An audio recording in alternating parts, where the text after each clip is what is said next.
Lawrence, of course, this has been a year that you were hoping to end with a world title shot. You've now got a change of opponent, and it probably won't be for a world title. So, how difficult has it been preparing for this fight? Oh no, it's been good. Obviously the change of opponent happened quite late, so there was no let up in camp. I've been training hard for a long time now, so I've dealt with this kind of thing as a pro and as an amateur. Of course, it's disappointing potentially not boxing for a world title, but ultimately I still have a fight to win. I'm blessed to still actually have a fight anyway. So training's been good, change of opponent, I think it would be more difficult if, he had a different style, but he's a orthodox fighter, good fighter, but it's not like he has any sort of stylistic thing that I think, I won't be able to deal with. And of course, we've seen many other boxers with promising careers slip up this year. How focused are you to make sure you don't end the career of becoming one of them? Extremely. I think that's it's been a big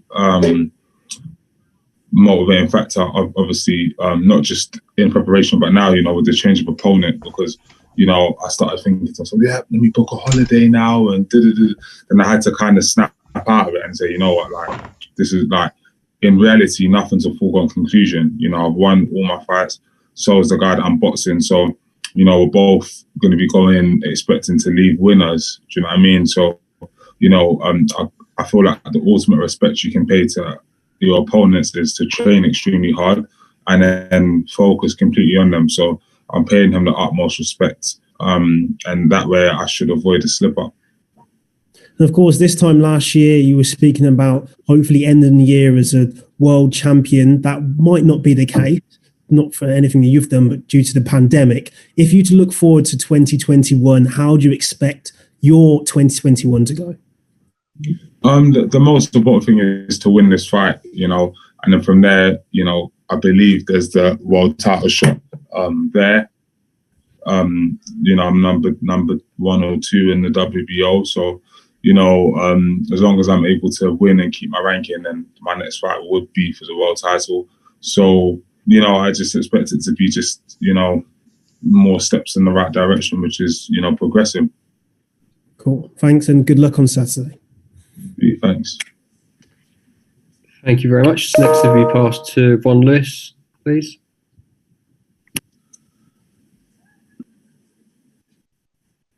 Lawrence, hi mate. Are you right? Oh yeah. Who was it who broke it to you, and how did you take it when you were actually told the world title fight was off? It was my manager, Will.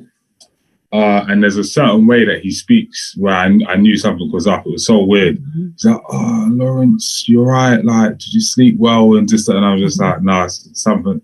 What's going on? I've done my COVID test and I've been good. Like, I haven't seen no girls. What's?" Then I was just like, "Get to it. What's going on here? Because something's up." Then he just said, unfortunately, Graggie's got COVID and. It all got dropped in bits and bobs. So it's okay, he's got COVID, but you got someone else to fight. Okay. Oh no, he's not doesn't want to fight anymore. Okay. So it's just little bits and bobs. So after the first bit of bad news, I kind of just took it and just said, you know what, I'm still fighting on Saturday. Yeah, no problem. And so all the other stuff, it's brilliant to win titles and all this other stuff. But ultimately, the most important thing is to be able to get out, have a fight, work on stuff that I've been doing in training. Get a bit, if there's anything such as ring rust, I'll find out on Saturday, hopefully clear that off and still get the victory, and then just get the momentum going again. Obviously, I mean, we talked in the past, you're not a very, you admit yourself, you're not a very experienced boxer as a pro or an amateur, so every fight like this is a big step forward to you, whether it's for a world title or not, because and especially you're so new with Shane as well. And he's very much been changing your style. What's he been doing with you? What are we going to see new? He's the type of fight he enjoys more. What's the word that I would use? Explosiveness and throwing your shots with intent. Because like obviously I naturally punch quite hard, but he doesn't really like, when I just tippy tap and just throw lots of punches. He'll prefer me to throw less punches, a lot harder. So that's kind of what we've been working on. So yeah, I've just kind of been focusing on that stuff and just overall confidence, because I'm a very confident person and a confident fighter, but it's a different thing on fight night to, stay there, throw the shots that you've been working on, and then it's like evade, as opposed to throw a shot and before you've thrown it, you're already thinking of the way out. So it'll be interesting to see how that comes together against Big J on the weekend. A lot of big heavyweights big you up as you've done the rounds with them. You've been around sparring a lot of the big guys, and obviously the two champions in Joshua and Fury you share the ring with. What does it mean to you when they say, "Watch out for Okolie, he can handle himself"? Yeah, it's obviously great, for my confidence once again. But ultimately, I feel like it's up to me to kind of do it on, fight night. So obviously this one's not a world title shot, but in the camp, as I'm training, I just kept saying to myself and to the team, like since, I was an amateur sparring AJ and Dylan and all these guys and, coaches and that kind of stuff, mate, you're going to go all the way. And, you take it, but I don't know if they say that to everyone. And I was thinking, you know what, we're here, like, about to go all the way that we spoke about. Unfortunately, it's not the case through COVID, but, I still have an opportunity to keep that momentum going. So it feels good. It's always giving me a little bit of an extra push, do you know what I mean? To say, if I can do it in sparring, I should be able to do it on fight now when it matters. So, yeah, it's good. Excellent. Thanks, Lawrence. Speak soon. Cheers. Thanks, Ron. If you go to Matt from Behind the Gloves next, please. Hey, Lawrence, it's Matt from Behind the Gloves. What I wanted to ask you was, although you've had that change of opponent, and as I was going to say, that's a bit of a downer for you, you are going to be fighting in front of fans. How pleased are you that we've managed to, get that on, so you've at least got 1,000 fans there to support you? Yeah, it's brilliant. I'm obviously very happy about that. I haven't actually boxed without a crowd, so I won't be able to tell you the difference. So for me, it's good. It'll be good just to have a few people there, just for a little bit of an atmosphere. Obviously, I'm not boxing for the world title, by the sounds of it. So, at least, we're moving in the right direction. So I'm happy. Yeah. Another thing what I want to mention is, has Anthony Joshua given you any advice, leading you into these big fights now that you are on the cusp of challenging for a world title? What sort of key advice has he given you whilst you're going into these fights? I think, obviously, I take advice from him. However, I feel like we've got to the stage now where it's like, he knows I'm not the type of person that needs someone to tell, listen, chap, this is your time.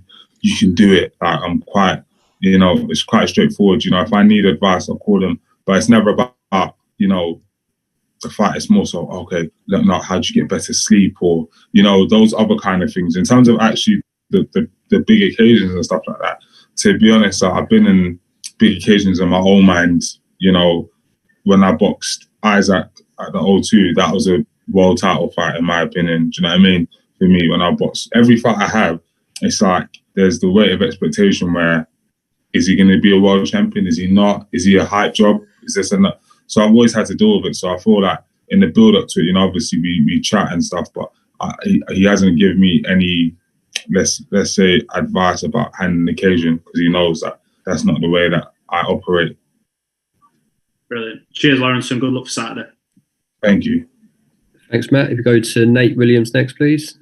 Hi, Lawrence. How you doing, mate? Long time no see. Definitely, yes. How are you? Yeah.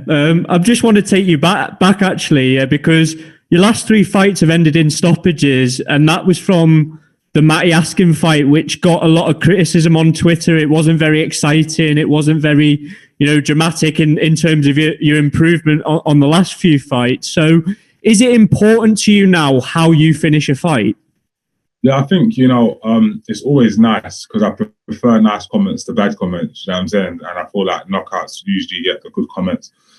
And also, it's just a testament to myself getting better, because there's nothing that I hate more than watching my own fights back and not being impressed. Do you get where I'm coming from? Like, forget what anyone can say on Instagram or anything like that, because I just say to myself, I beat them up. So I don't really take criticism from people. However, when I can look at myself and say, that wasn't great, like, you know what I mean? Like, the decisions I'm making in there are creating that, because no matter what, I can blame the other person all day long. Yeah, he was scared of my path. But ultimately, it's up to me to make the right decisions, take a step back, or, you know, push off, or anything. Do you know what I mean? So yes, it is important to me. And hopefully, well, not hopefully, I'm going to do everything in my power to keep that KO streak going. And just one more from me. I noticed in lockdown, you were tweeting some rap videos that you've been working on. If you get that world title, is that a record deal on the cards? Maybe. How did that come about? It's a shame world title fights, mate. But you know, it's lockdown. There's a lot more time at home, free time, so I kind of just went to the studio a few times. And I liked what came out. And I spoke to a few artists who also liked it. I don't know if they only said that because I'm a boxer. I don't know, but we'll see. We'll see how it goes. So you're not going to try for a single, no? Oh, I am, most certainly. Most certainly, let's go for Christmas #1. You know what I mean? It's a shame I don't have the world title to match it, but yeah, it's all good. Okay, Lawrence, thanks very much. Sweet. Thanks, Nate. If we go to Jonathan Nagyoff from Pro Boxing Fans next, please. Hey, Lawrence, you all right? Yeah, how's it going? Good, thanks. What do you know about your new opponent, Jezewski, going into this fight? He's obviously unbeaten, a lot younger than Glowacki. Do you think in some ways, I'm sure you're disappointed it's not the world title fight, it's a kind of blessing that you have this extra fight in before the world title to get that extra experience? Yeah, that is. I feel like, you know, I have to pay, you know, respect or like take heed from fighters, you know, the past and stuff, you know, with stuff like ring rust and all that. So it'd be good to get in there and just go through the feeling of being punched with 10-ounce gloves. Hopefully not too much. Punching someone with 10-ounce gloves, hopefully a lot. And then we'll see what happens, you know what I'm saying? Like, so I feel like it's another fight with Shane as my coach, do you know what I mean? And just the opportunity to sort of get out there, feel what it's like with less of a crowd. So lots of stuff. I'm just seeing the positives, really. Cheers, Lawrence. Best of luck. Thank you. Thanks, Jonathan. If we go to Andy from Boxing Social next, please. Hi, Lawrence. How you doing? Oh, good, thanks. Good stuff. Just talk to me about Jezewski, Lawrence. What exactly are you expecting from him stylistically come Saturday night? I expect him to he's a really good boxer and a good counter puncher and just a really good pure boxer. Do you know what I mean? So watching what I've been able to watch with him and Shane also, it's, you know, I can't be sloppy or overreach and stuff like that because he's a good counter puncher. He's a big guy, so he'll obviously be able to you know, punch a bit as well. So I just have to be switched on and then and get my work off. You mentioned obviously working with Shane. How have you found kind of the experiences whilst you've been together, and what's been the kind of the biggest benefit you've seen and the developments of your own abilities throughout your time together? I think just explosiveness, like sort of dominating rounds as well. Do you know what I mean? Not just like sort of like fiddling through them, just literally like, yeah, dominating. Obviously, with the Glowacki fight being delayed or pushed back till next year now, mentally, how frustrating was it when that first kind of come about and you did find out that the fight couldn't go ahead? Oh yeah, that was normal. It was all right. Like I felt, obviously, you know, it wasn't just given to me. Glowacki's got COVID and that's that. It was like, here, this is it. This is it. Sorry, let me just turn off the PlayStation.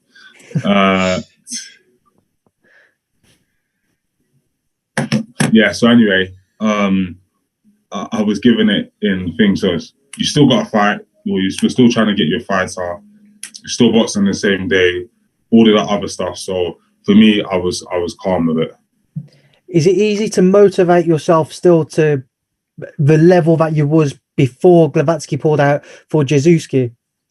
Probably a bit more, to be honest, because it's now the Glowacki fight is like, so I wanted to beat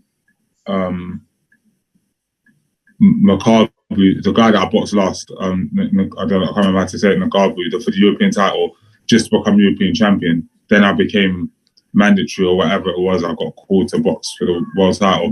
But now it's like, that is a fight away. So it's like, now I have to win this one to get a world title shot, as opposed to the world title shot just landing. You know what I'm saying? So I feel even more motivated because, winning the world title was amazing, but I was already there. Now it's like, oh my days, that's almost a step back. You have to win this one to now be in the world title fight. So I feel motivated. And also, the guy is Polish as well. And he's what's the word? Motivated. I can tell. I can see from Twitter and this, that, and other. He's motivated because he wants that all Polish fight to happen. For him for the world title. So I have to take that away from him. Lawrence, that's the last one from me. So best of luck on Saturday. Thank you. Thanks, Ed.